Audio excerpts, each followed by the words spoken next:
Assalamualaikum warahmatullahi wabarakatuh. Alhamdulillahilladzi anzala ala abdihil kitaba wa lam yaj'alahu iwaja la ya'tihil batilu min baini yadayhi wala min khalfihi tanzilu min hakimin hamid. Segala puji untuk Allah yang telah menurunkan kepada hambanya kitab Al-Quran dan dia tidak mengadakan kebengkokan di dalamnya. Kitab itu tidak didatangi oleh kebatilan baik dari depannya maupun dari belakangnya, dan kitab itu diturunkan dari Tuhan yang maha bijaksana lagi maha terpuji. Ikhwanidin, kajian Majelis Taklim Nurul Huda yang insya Allah dirahmati oleh Allah Subhanahu wa Ta'ala. Mari kita senantiasa bersyukur kehadirat Allah Subhanahu wa Ta'ala bahwa kita masih diberi keberlimpahan dalam kehidupan ini berupa keselamatan, kedamaian, kenyamanan, kesempatan, kesehatan ya. Semua perlu kita syukuri, kita hargai dengan lisan alhamdulillah, juga dengan perbuatan untuk selalu berjalan di garis hukumnya. Sehingga kalau kita selalu bersyukur akan meningkatkan kesadaran dan kesolehan kita. Kalau kita selalu bersyukur akan meninggikan keinsafan dan kecerdasan kita. Kalau kita selalu bersyukur akan mendewasakan spiritual kita dan juga akan menjernihkan pikiran kita. Ikhwatin yang berbahagia, pada pagi ini sahur hari ke-26 1442 Hijriah. Saya akan menyampaikan sedikit, sebetulnya agak berat kajian ini karena menyangkut pemahaman yang harus mendalam. Kalau tidak mendalam kita tidak akan paham apa itu ayat yang dimaksud secara pragmatis bermanfaat untuk kita. Yaitu saya akan menyampaikan sedikit ya, sharing tentang Nabi Musa yang waktu itu adalah mencari ilmu. Ya, nanti kita pragmatiskan dengan diri kita masing-masing. Kita melihat dalam surah Al-Kahfi, surat ke-18 ayat 60 ya. A'udzubillahi minasyaitonirrajim. Wa id qala Musa li fatahu la abrahu hatta ablugha majma'al bahraini aw amdiya hukuba. Dan ingatlah ketika Musa berkata kepada pembantunya atau kepada kawannya, aku tidak akan berhenti berjalan dalam pencarian itu sebelum sampai ke pertemuan dua laut, atau aku akan berjalan terus sampai bertahun-tahun. Dalam hal dua laut itu kan di dalam surah 55 ya, surat Ar-Rahman itu ayat 19 juga disebutkan ya, bahwa sebetulnya dua lautan itu secara hakikat memang lautan jasmani dan lautan rohani. Ya, lautan jasmani dan lautan rohani. Tapi memang kalau kita pahami secara kasat mata ya lautan, ya laut gitu saja. Ya, seperti kalau kita dalam tingkatan kecerdasan. Saya contohkan kalau kecerdasan jasmani, ya itu kecerdasan jasmani dalam arti kecerdasan indera. Saya contohkan mata kita.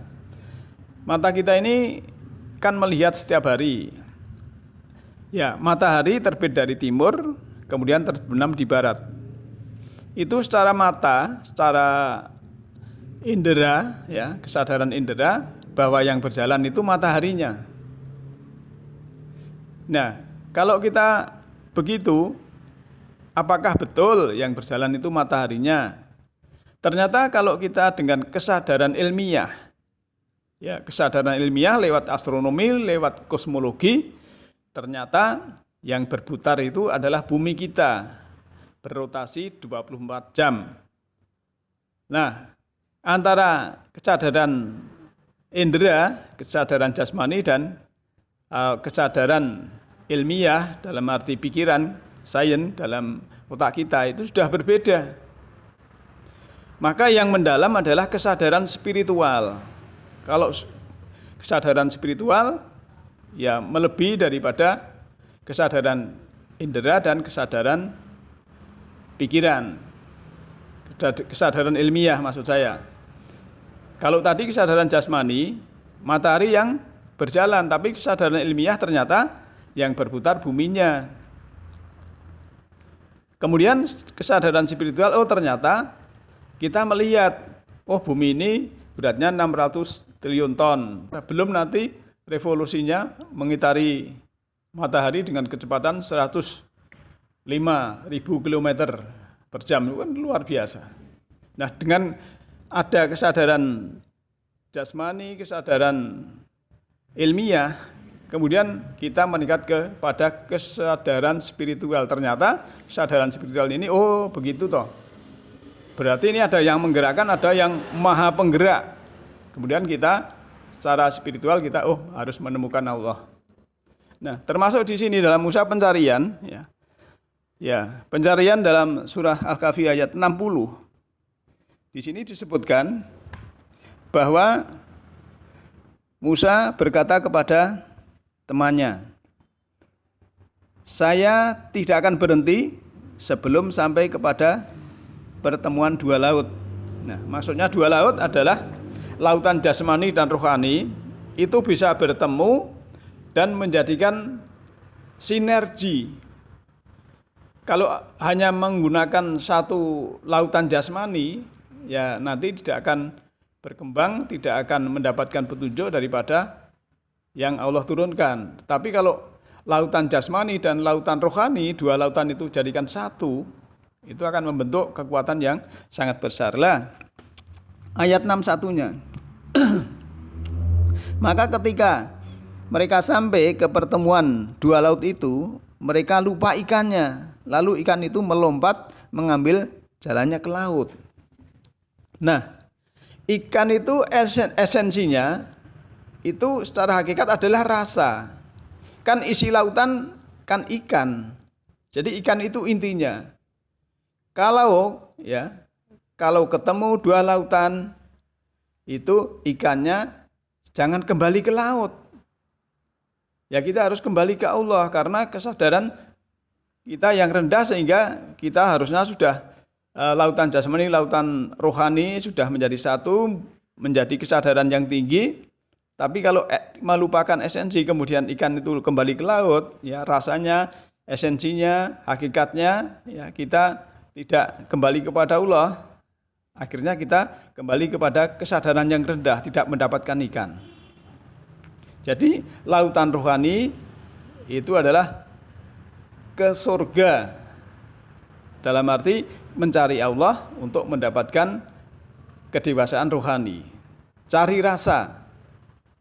Nah, pemimpin yang berbahagia, kemudian ketika sampai ke pertemuan dua lautan itu kan mereka lupa ikannya dan ikan itu melompat mengambil jalannya ke laut. Kemudian ayat lanjutnya, maka ketika mereka telah melewati tempat itu, Musa berkata kepada pembantunya, bawalah kemari makanan kita, sungguh kita telah merasa letih karena perjalanan kita ini. Dan dia pembantunya menjawab, tahukah engkau ketika kita mencari tempat berlindung di batu tadi, maka aku lupa menceritakan tentang ikan itu dan tidak ada yang membuat aku lupa untuk mengingatnya kecuali setan. Dan ikan itu mengambil jalannya ke laut dengan cara yang aneh sekali. Nah, Ewantin yang berbahagia, sehingga di sini itu Musa dan temannya itu sudah jauh berjalan tapi belum dapat pencerahan. Sudah lama berjalan ya. Mungkin kalau kita tuh sudah lama ya ngaji, sudah lama ke sana kemari ya, tapi belum dapat pencerahan. Masih suka marah-marah, masih suka membenci, masih suka ngomongin orang lain ya. Kemudian masih dan lain-lain. Nah, itu seperti perjalanan yang sudah lama sebenarnya tapi masih belum mendapatkan pencerahan. Karena apa? Karena belum meniti ke dalam diri. Kalau mau meniti ke dalam diri bahwa dirinya itu ada Tuhan, ada Allah yang lebih dekat daripada urat nadi leher kita, maka kita akan harus menjadikan pencerahan. Nah, yang belum mendapat pencerahan yang begini ini harus di-upgrade pikirannya. Ya, di-upgrade pikirannya. Kenapa? Ya, karena ayat lanjutnya ini Musa berkata, itulah tempat yang kita cari. Lalu keduanya kembali mengikuti jejak mereka semula. Lalu mereka berdua bertemu dengan seorang hamba di antara hamba-hamba kami yang telah kami berikan rahmat kepadanya dari sisi kami, dan yang telah kami ajarkan ilmu kepadanya dari sisi kami. Nah, Emaitin yang berbahagia, ini luar biasa kalau kita melihat ayat ini, kalau kita dalami secara kita eksplorasi ya, dalam arti kita untuk mencari kedalamannya. Jadi itu kan lupa ikan, sudah pergi ke laut, itu lupa esensinya, tidak tahu hakikatnya. Ya, loncat ke laut itu juga sangat aneh, nggak ngerti. Sehingga Musa ini harus kembali lagi ke tempat semula. Ya, kan kita ini juga banyak kan yang sebagai fotokopi daripada Musa kan begitu. Nah, maka di dalam surah 18:6-9-nya ya, itu kan Musa insya Allah akan berbuat sabar. Nah, Emaitinnya berbahagia, kalau kita melihat perjalanan Musa yang seperti itu kemudian mendapatkan sesuatu atau seorang hamba yang diberi ilmu dan rahmat dari Allah Subhanahu wa taala, perjalanan spiritual yang sampai sebetulnya itu kalau dilihat dari wawancara dengan pembantunya itu sangat melelahkan juga perjalanannya. Oleh karena itu kita yang sudah mendapatkan pencerahan harusnya tidak ada kemelekatan. Ya, kemelekatan, apa itukah yang dimaksud kemelekatan adalah suatu pola pikir yang merasa menghakimi segala sesuatu secara berlebihan, sehingga ketika sesuatu itu hilang atau berubah akan menimbulkan penderitaan yang berlebihan pula. Kemudian dalam waktu yang panjang masih merasa menderita. Inilah sumber derita terbesar dalam menjalani kehidupan ini. Maka kita harus mencari pencerahan, menghilangkan kemelekatan. Memang semua manusia memang mempunyai kemelekatan ini. Ya, selama masih hidup ya, bersosial secara umum, hanya saja memang kadarnya itu berbeda. Dan bahkan sudah ada yang mampu mengendalikan diri dari rasa itu. Nah, bagaimana untuk menghindari kemelekatan itu sendiri ya? Apakah harus kita menjauh dari dunia? Tidak, ya. Kita harus selalu apa yang ada ya, tidak harus melepaskan diri dari hal dunia. Melepaskan diri dari kemelekatan bisa dilakukan dengan dan oleh siapapun, termasuk kita ini. Bagi kita yang hidup sebagai orang biasa, tidak memilih jalur menjadi orang yang pengen menjadi orang yang suci. Karena ya kita ingin yang dekat dengan Allah, bersama Allah gitu saja. Jadi tidak melekat dalam arti bukan berarti harus tidak punya apa-apa ya. Tidak melekat bukan berarti tidak punya rumah, tidak punya kendaraan, tidak punya keluarga, itu bukan maksudnya. Jadi tidak melekat itu adalah pola pikir kesiapan menerima segala perubahan dalam hidup ini. Yang tadinya mungkin usahanya maju menjadi berkurang, yang tadinya untung terus jadi kadang-kadang rugi, yang tadinya mobilnya mewah kemudian jadi biasa, yang biasa mesra jadi biasa, ya, yang tadinya cantik menjadi tua dan sebangsanya. Jadi menerima perubahan itu sebagai suatu kenyataan. Nah, inilah kunci dari tidak melekat. Nah, kalau sudah begitu batin kita akan tetap tenang setelah ada perubahan. Bahkan kita akan segera sadar diri mengambil hikmahnya dan cepat berbenah diri. Kemudian segera mencari kesalahan dan kekurangan diri untuk diperbaiki. Seperti Musa yang selalu memperbaiki diri untuk mencari pencerahan, mencari guru yang bisa mencerahkan jiwanya. Nah, itu yang berbahagia. Oleh karena itu, kita selaku hamba Allah yang masih diberi kesempatan untuk dalam kehidupan ini adalah senantiasa meniru Musa, jangan meniru Fir'aun, ya. Selalu mencari dan mencari. Kemudian setelah kita dalam perjalanan yang jauh, ya, setiap kita masing-masing itu memang berbeda perjalanannya, tapi harus kita nikmati, kita syukuri. Karena hidup adalah keberlimpahan dari Allah. Kita syukuri segala proses yang ada, kita nikmati segala proses yang ada. Insya Allah Allah akan membimbing kita. Demikian sahur-sahur pagi hari ini. Mudah-mudahan ada manfaatnya. Nasrul minallahi wa bakum qarib. Alhamdulillahirabbil alamin.